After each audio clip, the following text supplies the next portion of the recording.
আমি তো এই কসম খাইছি যে হাজারার শিকল পড়ামো। হাজরাতে মা সারা মেজাজ ঠান্ডা হওয়ার পরে স্বামীর কাছে কয়, স্বামী আমার, এই ইব্রাহিম খলিল, আমি তো এই কসম খাইছি যে হাজারার শিকল পড়ামো। সমস্যা নাই, তুমি রিং বানাও, ছোট্ট চিকন শিকল বানায় তার দুই পায়ে পড়ায়া দাও, যাকে বর্তমান ভাষায় বলা হয় নূপুর।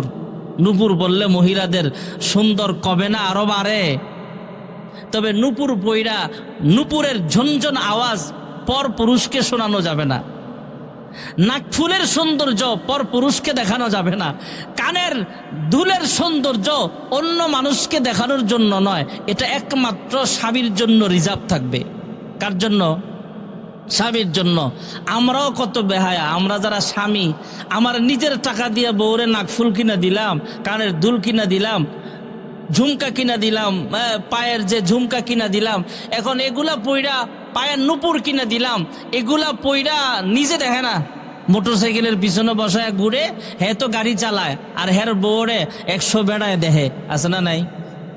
তা আমরা বেহায়া। আমার বউর চেয়ে আমার শাস্তিটা বেশি হবে, আমার স্ত্রীর চাইতে আমার শাস্তিটা বেশি হবে।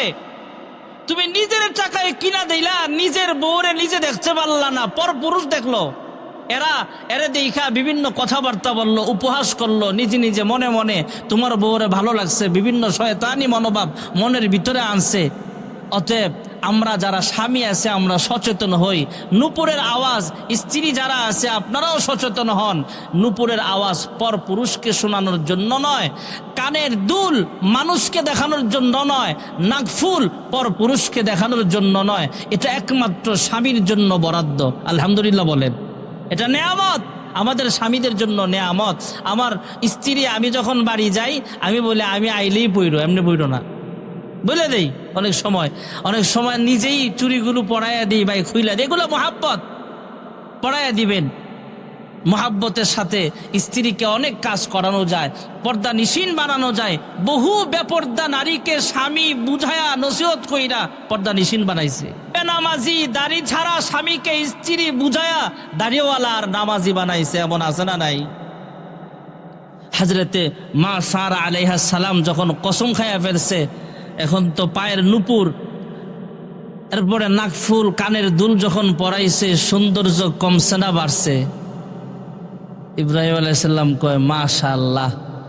সারা সতীনে ঝগড়া কইরা যা কসম খাইছ, নাক ফুলাই, নাক ছিদ্র করলা, কান ছিদ্র করলা, পায়ে বেরি পড়াইলা, এখন তো মাশাআল্লাহ হাজার আগের চেয়ে আরো ডাবল সুন্দর দেখা যায়। সুবহানাল্লাহ কন্যা।